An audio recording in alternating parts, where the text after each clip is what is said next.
here today. And so we are very, very blessed to have someone to speak to us in regards to a service that can help us not only in a group as we take progressive steps together for beyond the pandemic, to the end of the pandemic and beyond, but also how can we get supports on an individual basis, right? And so, and individually, and so we had talked about a coaching service. And so I had the extreme pleasure of identifying and speaking with Dr. McCall.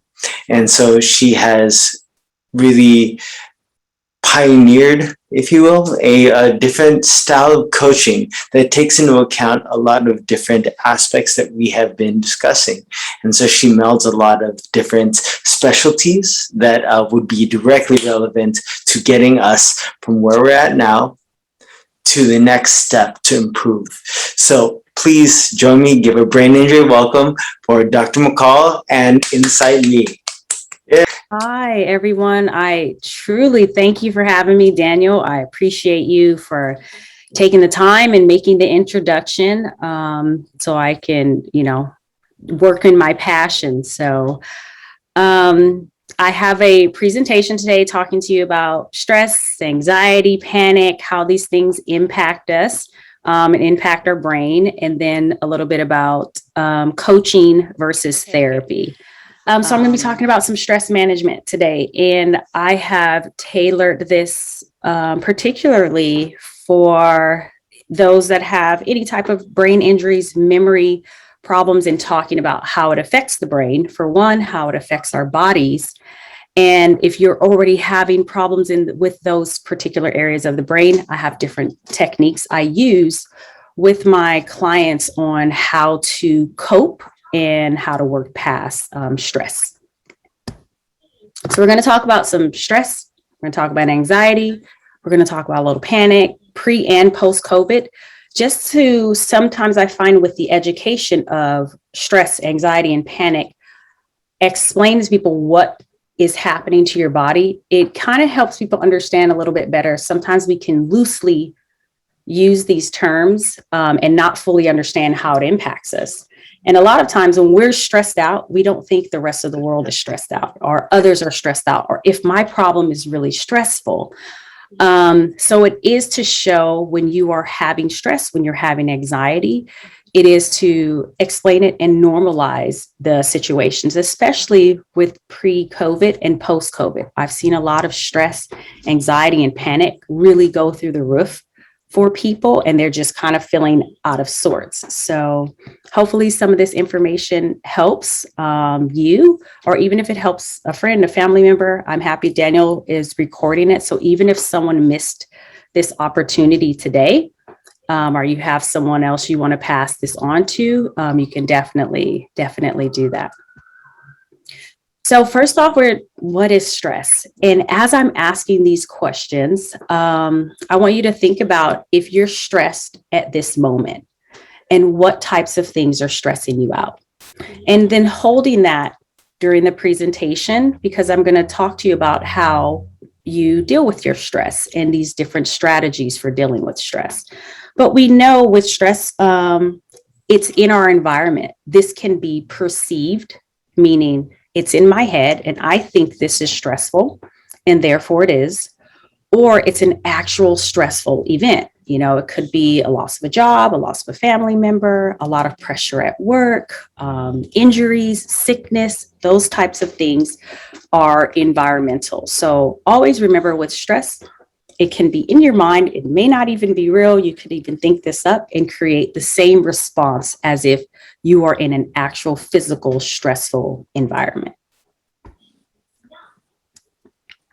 When we are stressed and we try to figure out ways to cope, our body sends us these responses. So even thinking physically, how do you feel when you're stressed out? Some people get shoulder pain, back pain, neck pains, headache.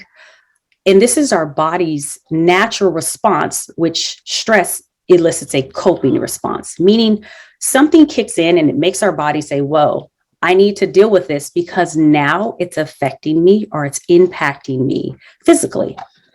So when you're feeling stress in your body, in your mind, or you can't sleep, and some people have really sleepless nights or stay up and they're really worried, that's our body kicking in and saying, hey, we need to do something about this. Even again, thinking back to prehistoric times, why stress is needed and why it gives us this physiological reaction is if animals were chasing us or a predator was around, our body kicked into this kind of fight or flight space. There's studies that are done with, sorry, my slide's not skipping, with animals and even with humans. And ongoing stress increases cortisol. And when our stress levels are high and for too long, it actually weakens our immune system. So in one part, stress in that coping response kicks in those endorphins, and it's actually good because we can move or fight or flight, but prolonged stress actually wears the body out. Prolonged stress also impacts memory, short-term and long-term memory. So have you ever been in a very, very stressful situation at work or have a lot on your plate and you find that you're forgetting more things and you're like, what is wrong with me? I'm just so forgetful lately. A lot of times that's because our bodies have been operating under a stressful situation for a long period of time where it begins to impact our memory. And ultimately, cortisol impacts our long-term memory, our hippocampus, and that's the place in our brains where it is responsible for storing our memories. So if you're feeling forgetful, more forgetful than usual, it's a good time to check in with your body and say, am I stressed out? What else is going on? And then we want to try and use some coping skills. And this is what we'll get into later in the presentation about how to cope and cope in very, very healthy ways. Another important thing is how stress impacts our hearts. Over time, as we age, we know our arteries tend to shrink and they get blocked with fatty acids, and we're not able to push blood through as easily. So when we are also adding stress to that, our ventricles or our heart arteries are already shrinking. So thinking if you're wired up, you're stressed out all the time, it is restricting that blood flow also. So here you'll see this picture where these are the type of things that we may try to cope with stress. People kind of smoke. Sometimes people can't sleep. Sometimes people drink. All types of coping responses are coming up because we're just trying to soothe the situation. These are other examples of what happens as well with stress and poor diets. It can impact health with diabetes, as you see, high cholesterol, those types of things. So we always want to be very, very mindful when we are stressed, how long we're staying stressed. There's actually good amounts of stress where it actually helps you to perform better. So if a job or an activity is particularly easy, you may not give all of your 100% effort. Whereas if something is moderately difficult and it causes a little bit of stress, it actually makes people perform a little better. So thinking again, reflecting on yourself, if you guys have ever heard, people referring to themselves as, I'm type A or I'm a type B personality, naturally, type A's come with you're more stress prone. So if you're ever comparing yourself to a friend or a family member and you're like, man, how are you always just so cool? How are you always so calm?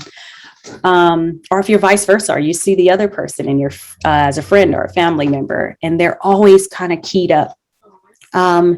Your personality type actually has a lot to do with how you manage stress and how often you are stressed out. So with our type A's, it shows those with these types of personalities, characteristics tend to be short-tempered, very competitive. They're extremely ambitious. So it's not like this is very negative. It's just however they deal with the world and how they perceive many things. Whereas our type B personalities, they tend to be a little easygoing, kind of feed up, a little more relaxed. So they're less likely to become stressed out. So if you think about it, which person, the type A or the type B, is more likely to wind up with heart disease, having other medical issues because of their personality type? And we have our type A's.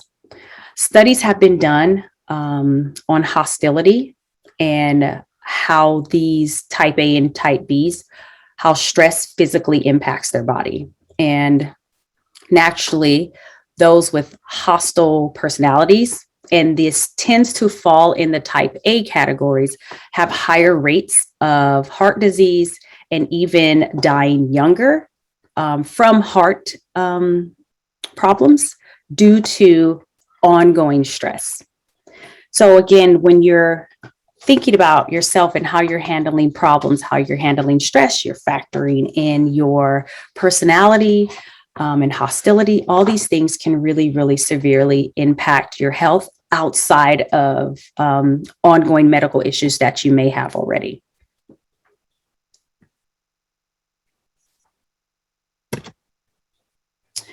So as I talked about stress and it naturally elicits a coping response, I want you guys to think about, how do you tend to cope with stress? Take a minute, just say, what do I do when I'm stressed out? You may sleep, you may eat. If you're like me, I am a stress eater. You may call somebody. You may find yourself a little short-tempered. All of these things. But I want to teach you a little bit about how to cope with stress. And if you are knowledgeable about this, it helps usually with once a situation comes up, when you know how you're dealing with it and it comes in like phases, people tend to respond differently and less irritated when they're actually understanding the process of coping with it. So here you see on the left is your primary appraisal or secondary appraisal. And you see this, there's a threat or there is a challenge. And as I was saying, with stress, it's either perceived, meaning in your mind, I feel like this is a stressful situation, or it's an actual environment. It's very severe. Something happens that induces a stress response. So if you're stressed out or you're faced with a situation, the first thing in primary appraisal, someone will say, is this even stressful? Is this even worth my time? And once you've determined, well, yes, this is stressful, it moves to this secondary appraisal. Or if you're like, nope, this isn't stressful at all, I'm not going to worry about it, it stops there. So let's say we're all stressed. We say the situation is perceived, it may be real, but bottom line, it stresses me out. So when we move into secondary appraisal, this is where we start asking ourselves, can I handle this? How am I going to handle this? And when you're saying, can I, you're looking to see, do I have the tools? Do I have the resources? Do I have the support to handle said situation? So for example, you may be at work, you may be at home, you have a boss who comes along and puts on this demand on you. And you're like, whoa, I'm stressed out. You have some responses. You can say, can I handle this? Meaning, will I be able to fit this in my day? Do I just ignore my boss? Or do I just get it done and say, hey, this is going to be late. I'm not going to meet this deadline. So that's what happens in this secondary appraisal part, is either you become more stressed by, I may not have the tools, I may not want to do this, or you won't become stressed at all because you're like, I do have the tools, I can deal with this, I like my boss, I want to get this done. So when we're thinking about our own stress, our triggering event, we're looking at it to see how can we deal with it and if we have the tools and the capacity. So another piece I want you to reflect on is these two types of coping. And one we call emotion-focused coping, and the other we call problem-focused coping. So you see here where the emotion-focused coping, it has like, I exercise, I take a bath, I give myself a pep talk. This is where it's an emotional place. If you're, again, like me, I exercise. It helps me get things out by physically exerting myself. Some people say I need to take a bath. I need to relax.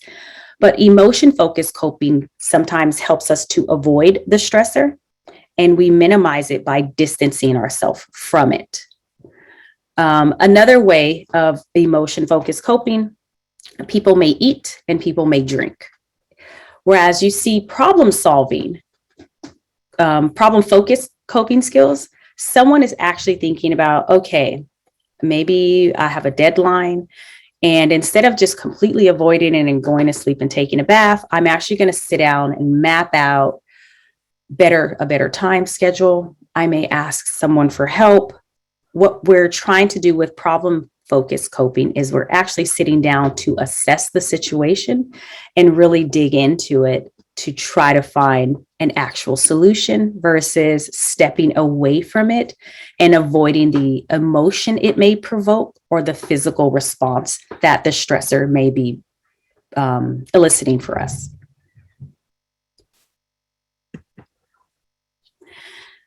Another way some people tend to cope is this positive reappraisal. And if you've ever heard of that term, you fake it to make it, this is where this actually comes from. Where positive reappraisal, these are people who just choose to be like, well, let's look on the bright side of that. Have you ever heard somebody that has a bumper sticker or affirmation for everything? Nothing ever bothers them. Nothing ever gets them down. You may be tired of hearing it, but that is called positive reappraisal. It's a way that they handle their stressful situations just by completely changing the way they see it and how they allow that stressor, real or perceived, to come into their mind or their bodies, their environment. They basically say, if something hard, they look at it like it's a lesson, or they're like, oh, it's really not that bad. I could be doing this, or this could be worse. So they change the focus of the situation. And again, that fake it till you make it, they smile through it. They look at it and say, hey, I'm going to learn something from this. That's how we use positive reappraisal in order to help us deal with any type of stressful situation. Reading. So these are some of the books I recommend when someone is dealing with stress, and how to use that positive reappraisal situation. And I'll show this again at the end, but this is it's a technique and a skill I use is through that distraction. So as we were talking about stress, I'm going to talk about anxiety and why is anxiety related to stress? As people are stressed out, they tend to become more worried about many different things that they cannot control. And naturally, some people may come along that have anxiety disorders, but these are the ones that tend to increase our stress. Also is when you are impacted by anxiety. And again, anxiety, somewhat like stress, it's a real or perceived threat within your environment.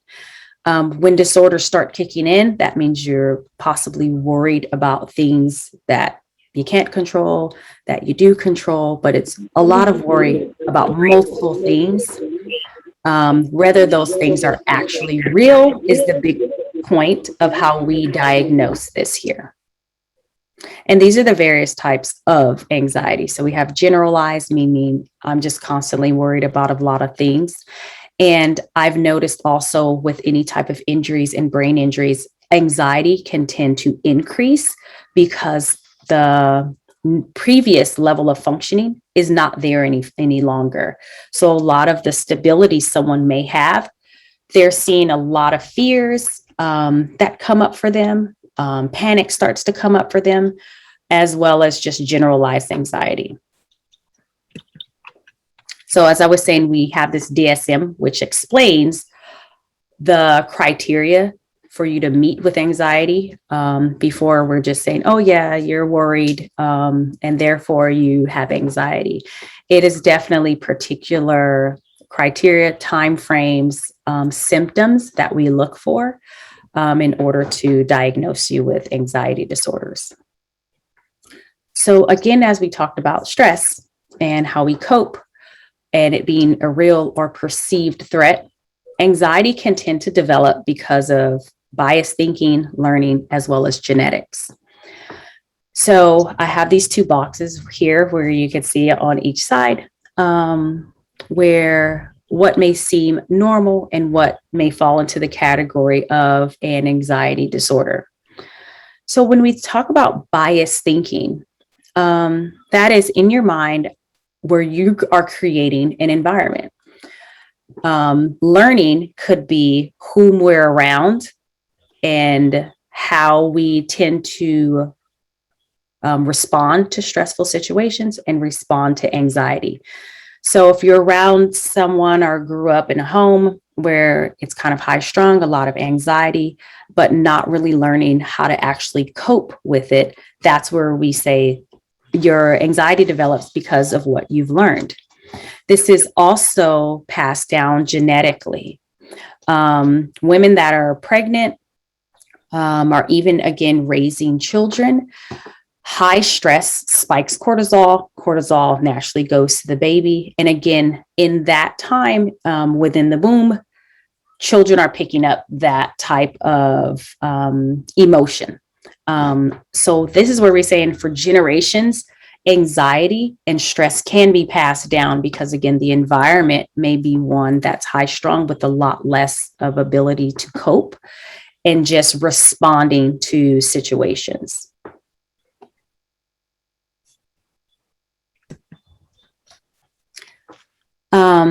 With anxiety, we have these intrusive thoughts. So again, we come with that learning and this biased thinking. Have you guys ever just been flooded with these ongoing thoughts that whether it's like, I'm just not good enough, or this is going to turn out terrible, or I don't have the ability to do this, and you can't even stop it. It just shows up. These are these thoughts that, again, we want them to get out of here. And again, with certain injuries and brain injuries, these different areas of the brain are highly impacted by our injuries.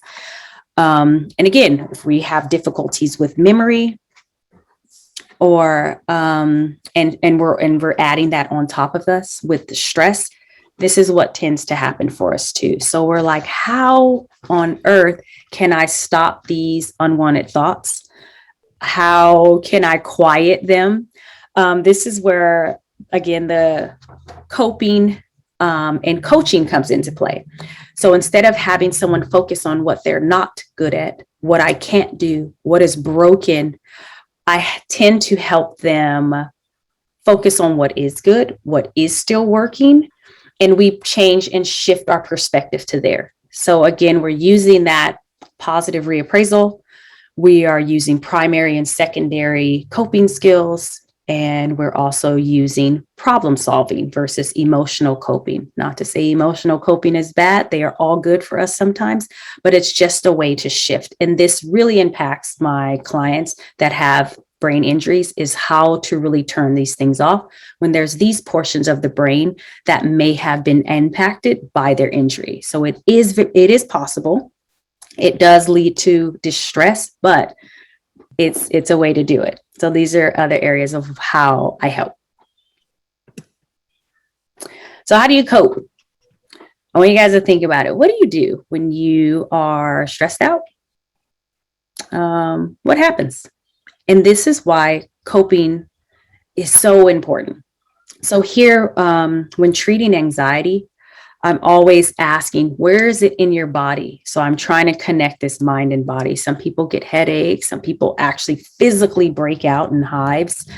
And they may go to the doctor and say, I don't know what's wrong with me. And the doctor can give them creams and medicines and nothing works. And that can increase your anxiety even more so. And again, we might forget it may be something as simple as stress. And how does that impact our body? Our cortisol spiking. You're not going to your doctor and getting a blood test right then and there, and they're going to say, oh my, your cortisol is pretty high. Use some coping skills, calm down, things like that. But I try to definitely help my clients with understanding their anxiety in this way, and also looking for it physically as it manifests, because a lot of times our bodies physically tell us what's happening before our minds actually can. I find this technique, again, is very, very helpful with any of my clients that have brain injuries, because sometimes the neural pathways are slower and it's not firing that like quickly. So they're not able to connect emotionally or cognitively the words, what's happening, but your body has already given you the clues. So when we learn to connect that piece, it helps to reduce anxiety, because you're able to feel more in control, because again, you can still feel the physiological impacts that stress can have on you. So as I've been talking so far, if you're checking in and thinking about or jotting down little notes about how do you cope, how do you deal with these things, if you've ever noticed now, even as I'm talking about it, if your body responds to stress or anxiety physically, what can we do about that? So as we get into panic, it becomes this second step from anxiety, and can be a little more severe in that it's may seem like it's this sudden onset, and it really can take a person out. I mean, they may feel like they're hyperventilating, or they actually are hyperventilating. They may feel like their airways are closing up, the heart palpitations to where the point that they will feel like they actually have a heart attack, are having a heart attack. And again, this is this stress buildup. This is the anxiety that builds up to where it actually creates the physical response, which is panic. So once you've not been able to appraise a situation or feel like you have the coping skills, your body can shut down and put you into this panic mode, where now you're like, oh, I can't breathe. I'm like sweating. I'm vomiting. These are the type of things that happen. And again, we do assessments with our DSM, and how is this different from anxiety is these panic attacks, they start to reoccur.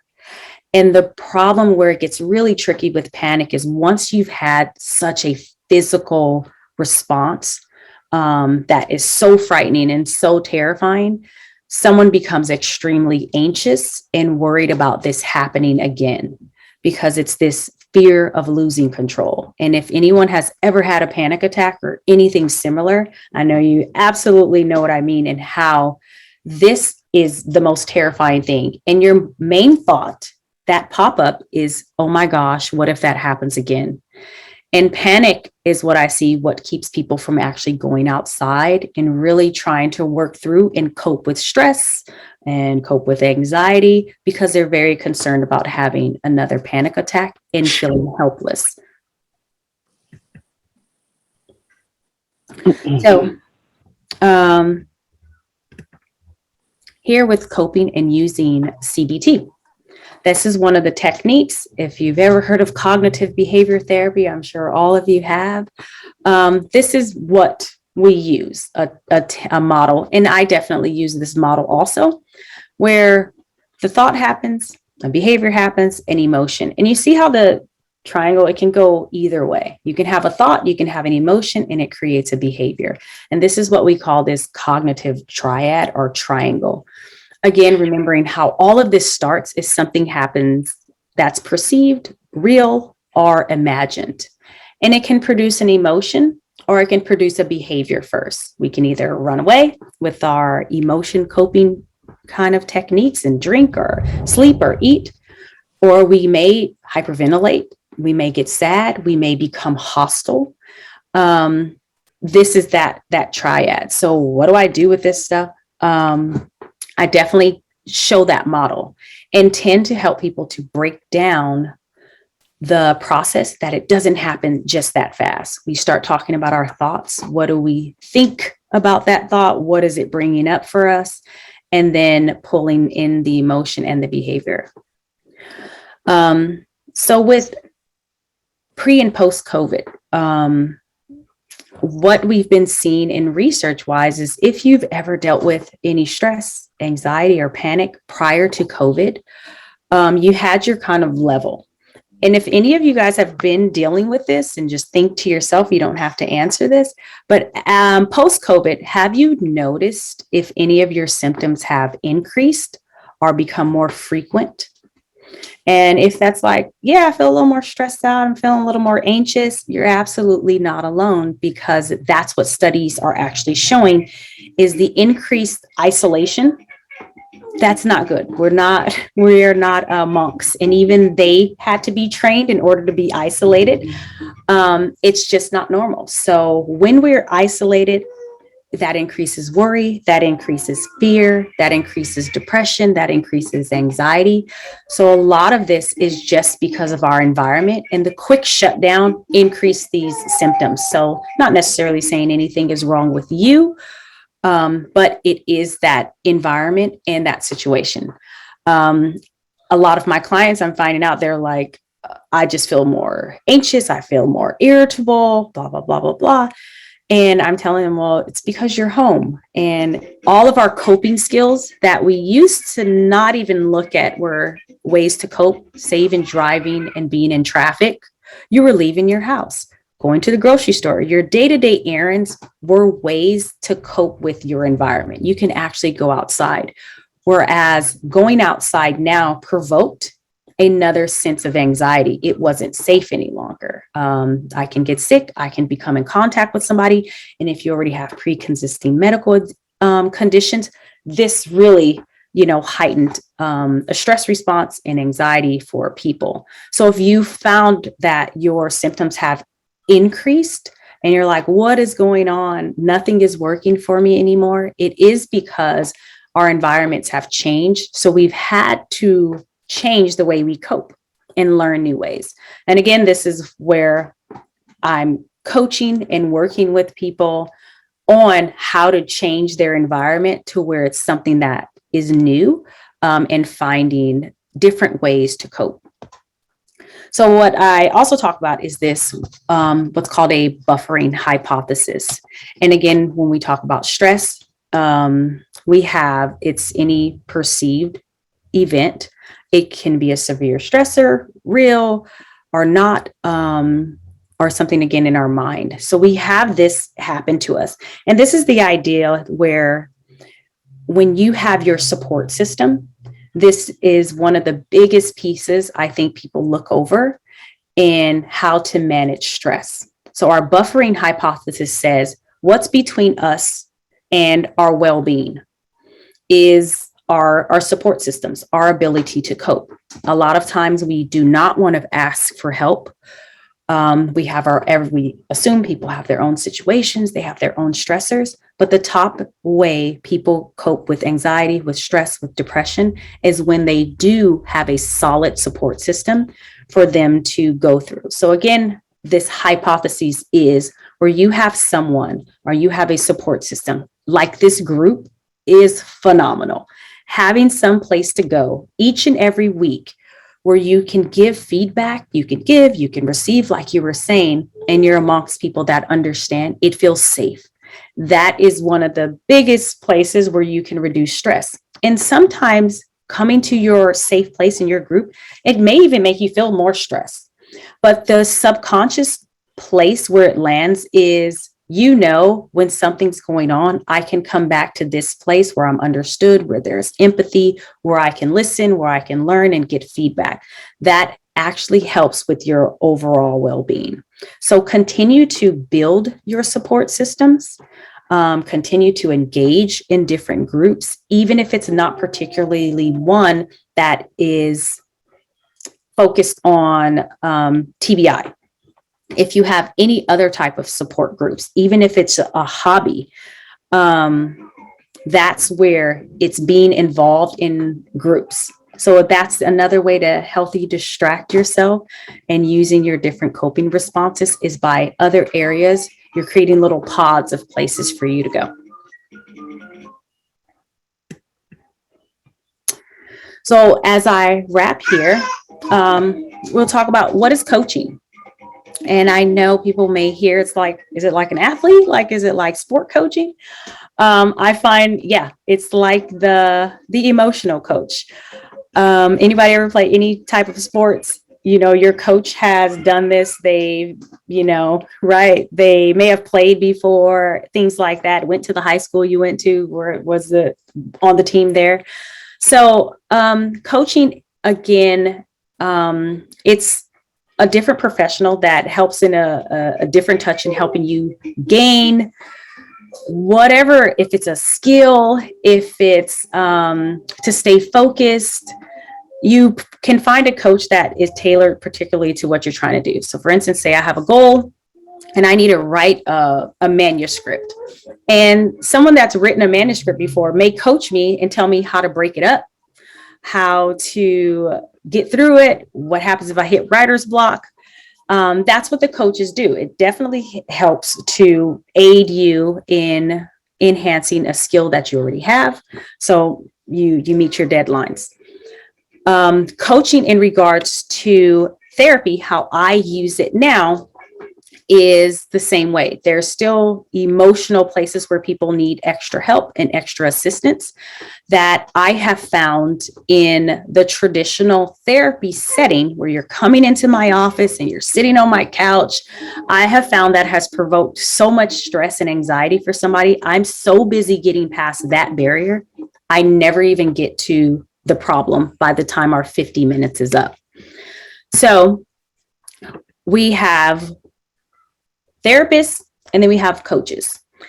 As a licensed psychologist, why I chose to start coaching and using my background is because of the personal touch. I've had so many clients that will stop coming to therapy just because it's not feasible to get there. It's more stressful being in traffic. They don't like the stuffy office setting. And our state board regulates that therapy has to look like this. It has to be inside. And it wasn't until the pandemic, telecare was not even an option. So support groups had to be face-to-face. And it was something we had been advocating for a very long time. And when I say we, it's the psychology board and therapists around, because we have clients, if they have any type of disability, we understand how difficult it can be just to get to therapy. And it's not feasible. So therefore, they wouldn't even attempt. And that's an entire population of people that are unheard, unseen, and we're missing, and not being able to provide this service strictly because the board says therapy has to be done in an office or else it's unethical. And that's what it's about. It's an ethical violation, as licensed therapists and psychologists are governed by legal laws and ethical laws. So it's considered unethical for me to help a client outside of my office. Hence, this is where I got away from that, because I have a population of people that are disabled.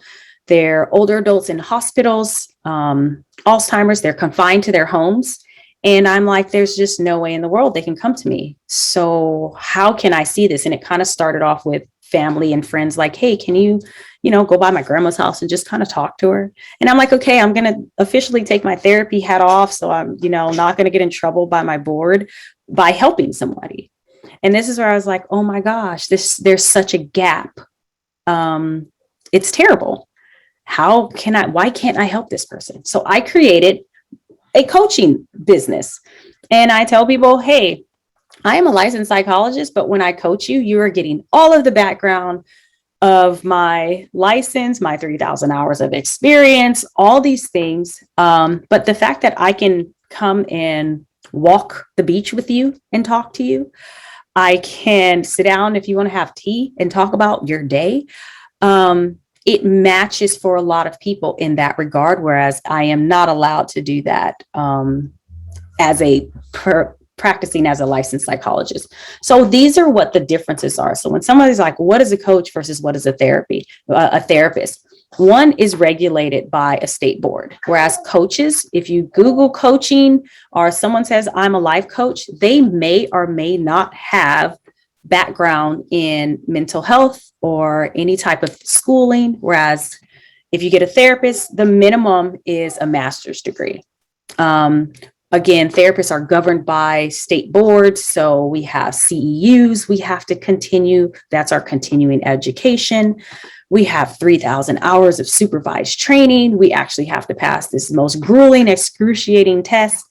However, with coaches, they may or may not have those things. And as I'm developing this, I'm seeing more clinicians going into this field. So it's just one of those things you would just have to research and see what kind of background does this person have? And it's what do you want in a coach? And it's the same thing about what do you want in a therapist? And people are like, well, how can I find the right coach, or how can I find the right therapist? It is really like scrolling through the phone book while I age myself, and just picking. And you can go to your insurance company and say, hey, give me a list of therapists in my area, or what's their specialty.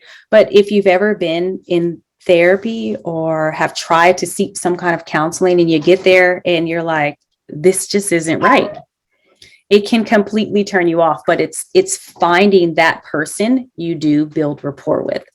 I have found that's a really difficult thing to establish within like our little therapy box that I call the office, versus someone says, hey, we'll meet, we'll go walk on the beach. And that happens.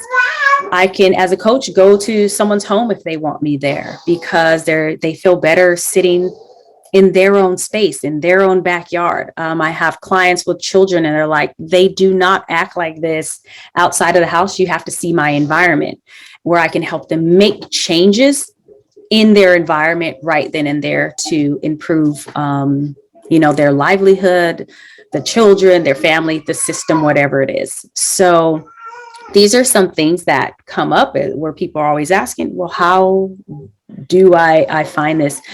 And I always just say, just do your research, Google the person, see what comes up for them. And again, with coaching, I'm not familiar with there being a real list or anything out there. There's no space to file complaints like we would as a therapist. So that can be the risk of having a coach, is you may not know the person's education or their background.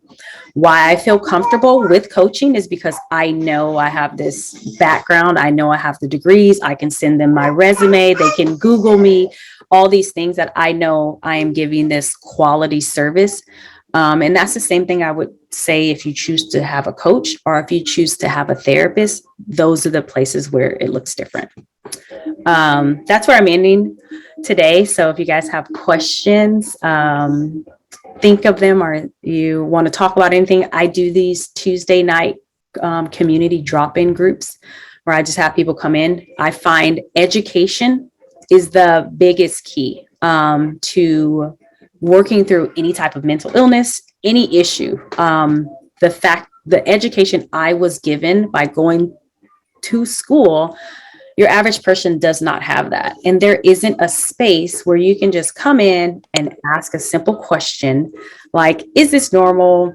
How do I deal with this? How do I deal with that? So I've created this space where it's just a community mental health drop-in group where people can just come in and ask a question and it's a licensed professional that's going to be responding and asking or answering your questions. So in case that's something you guys are ever interested in as you try to build your support groups or support systems, or have family members or friends or anything that they're like, I don't need a whole therapist. I don't need to do all of this. I just have a question, and it kind of will help the person go in the right direction. That is what I provide. So just telling you a little bit more about my services. I do webinars on various mental health topics. And this, again, is all under my coaching, where you can log in. I'm doing this month behavior modification it's like if you're teachers or parents or caregivers, things like that. We'll be talking about how to modify behavior. We'll be talking about psychedelics and treatment, as this is becoming a very large and emerging thing where you're hearing people saying, I want to use microdosing. It doesn't work. It doesn't help. And that'll be a training I will be doing on the 13th. I recently was certified to use psychedelics for treatment. In December, we'll have suicide prevention. And December 18th, I do a mental health wellness discussion. So usually it's like an open forum, or if another person comes along, hey, I want to do something like, feature me. I also have pre-recorded. So just like we're recording this, so someone can share it later, I keep them on my website. So if there was ever a topic that you may have missed the live, I do record them. So you can always go back and see what other kind of topics I have discussed or went over that may be interesting for you. If you guys want to network or send me a message, these are all the places where you can find me. And that is all I have for you guys. I appreciate it. Thank you. These are the resources I was talking about earlier with the different books.